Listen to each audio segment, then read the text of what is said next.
anger can become sinful. And how often we miss that. How often we miss that. We're angry, but we allow our tempers to get the better of us. Somebody says, I just get a quick temper. I just get angry. I'm like a shotgun. I fire and bullets go all over, but then I'm over. But look at the damage you do.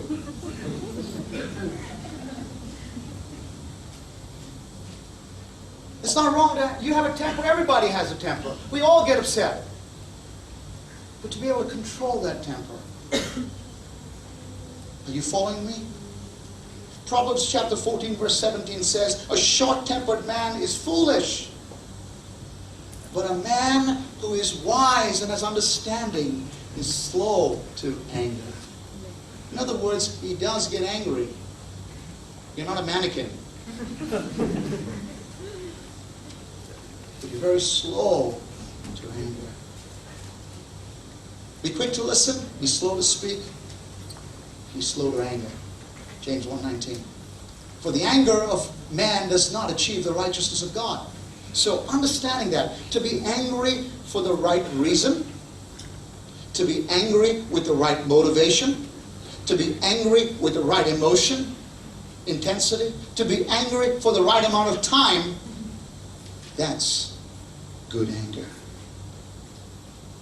But when it crosses over to you losing your temper, exploding, keeping that anger for days and days and days and letting it enter and fester inside of you and move into bitterness, you just crossed into sinful anger. So the Bible says, be angry. Are you following this? Yet do not sin. And then the Bible tells us why we should not be angry all the time. Because you don't want to give the devil an opportunity, says the next verse, verse 26b. And then the next few verses, 31 says, let all bitterness, because the devil will turn your anger into bitterness and wrath and fester the anger so that you don't have a relationship with your spouse anymore. Are you following that? But instead be kind, be tender-hearted, verse 32. Tender-hearted, forgiving one another, just as God in Christ has forgiven you. A third principle in communication, we go further down. Verse 29. Let no unwholesome word proceed from your mouth, but only such a word as is good for edification, according to the need of the moment, so that it will minister grace to your spouse. In other words, be careful about the kinds of words you use. When you become a believer, you try now no longer, I'm not going to use corrupt words. I'm going to use, even when I'm communicating with my spouse, Lord, teach me. Oh, we fail, but Lord, teach me to use positive words. Let me use loving words. Let me use words that don't take away from respect, don't take away from love. At the end of your communication, your wife and husband must get the point of what's the issue, but they must also know that you love them very much. Isn't this great principles? Ephesians chapter 4, verse 25 to 32. God gives us the strategy in which to process communication. It's awesome. Now I want to go through some very practical points here in disagreement. Number one, okay, there's a few things you don't do when you're having a conflict. Number one, you don't win the argument by yelling. You don't win the argument by yelling. Now listen carefully. You're in an argument. Can you try to process, and we speak to ourselves, can you process Ephesians 4:25 to 32? Can you say, oh, I just got hurt by my spouse, but let me see here. Be angry but sin not. Just thinking that out. Be angry but sin not. I need to speak the truth, but let me do it in love. And if you take a few minutes to cool down and just kind of plan what you're going to say instead of just going after your spouse and saying, I got to tell you exactly how I feel right now, invariably that's going to cause a problem. But if you say to your spouse, you plan what you're going to say, you really go into the issues that need to be communicated, and you plan how you're going to say it, You know what? God can come up with something very amazing, give you very creative thoughts to say to your spouse. Are you following what I'm saying? So the first principle is, don't win the argument by shouting. Okay? Cool down. I heard a story of a man who was 78 years old, and he went to see his doctor, and the doctor said, my, you're amazing for 78 years old. You are so healthy, so fit. You've got the body of a 60-year-old. What's the secret? And he says, well, doctor, actually, you want to really know? I made a pact with my wife when we were getting married. And this is what we said.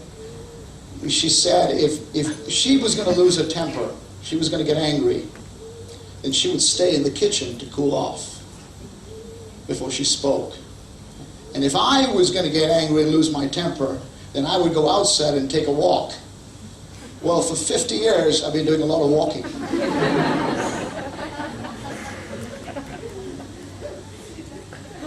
A wise man, he was still 78 years, 50 years old, married. So the first thing is you don't win the argument by yelling. Number two, this is important. Don't share, don't air your public, your dirty linen before the public. You want to really hurt your marriage? Go tell it to your best friend. Go talk about it in the office. Go speak to people and see how that'll be with your wife. Don't be foolish. If you need to go to anybody, if you're having trouble, you go to a counselor or you go to a pastor. But unless there's permission from your family, you don't even go to your parents until both of you agree that they're the best ones to handle it. You don't need to talk to everybody. Somebody said before they got married, he talked and she listened.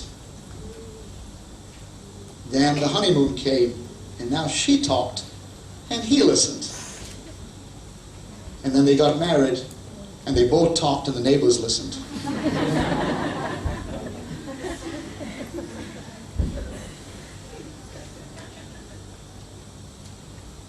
About 6-8 months ago, we had honestly, it was so sad. There were some neighbors of ours in the next building, and they were just fighting and fighting and fighting. It was 10 o'clock in the night.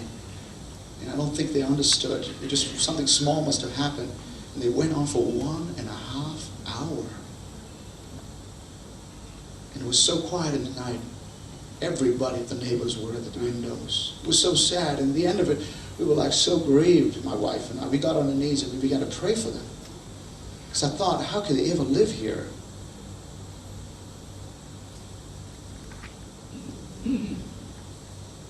You are a Christian. You will have disagreements.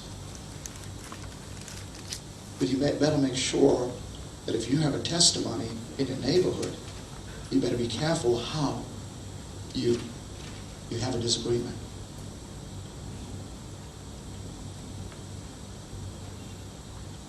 When you need to have a disagreement, how about closing the door, putting the children outside, and talking between yourselves in the bedroom? Children don't need to see their moms and dads fighting all the time. Number 4, deal with the issue and don't attack the person. This is a hard one to do, right? Deal with the issues and don't attack the person. For example, don't attack your spouse's self-worth. It can happen so often.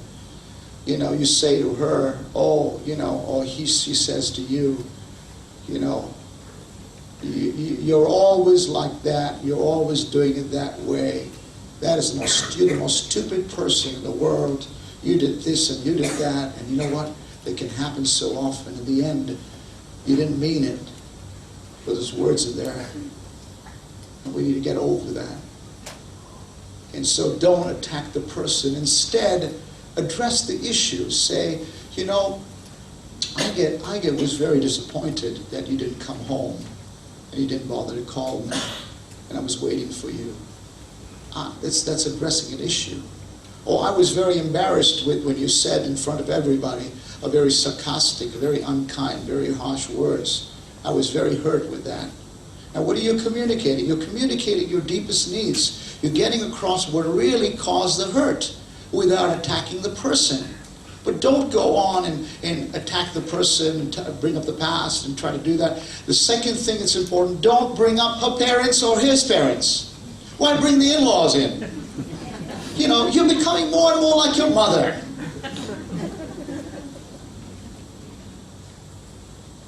That's dishonoring. If you're going to fight, fight fair. Don't hit under the belly. You understand what I'm talking about? Don't do that.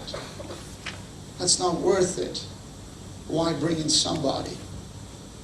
I heard a story of a couple that they had an argument and they were driving down a country road.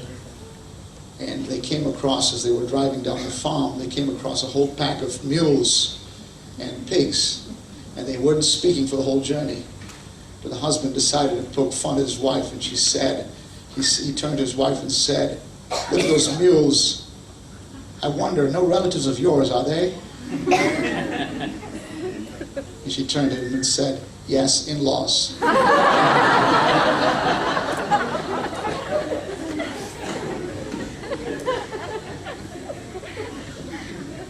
Don't have the kids involved.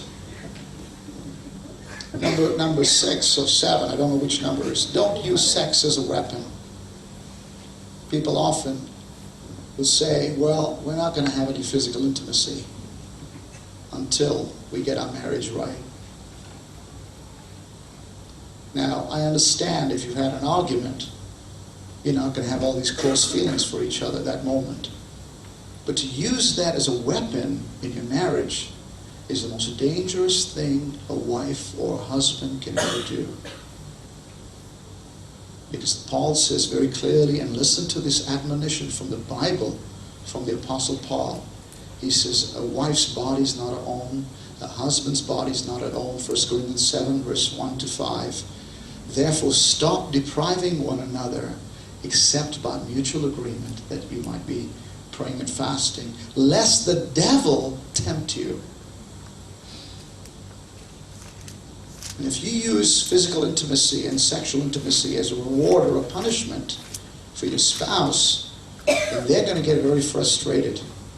And many, many husbands, somebody said once, he said, if you use sex as a weapon, you enter into an arms race. And the husband's going to say, I'm going to teach you a lesson. I'll find love in somebody else's arms. Now that's wrong, and it's terrible. But I dare say, you didn't realize that they had a need in their life. And you're using what God gave you as a weapon.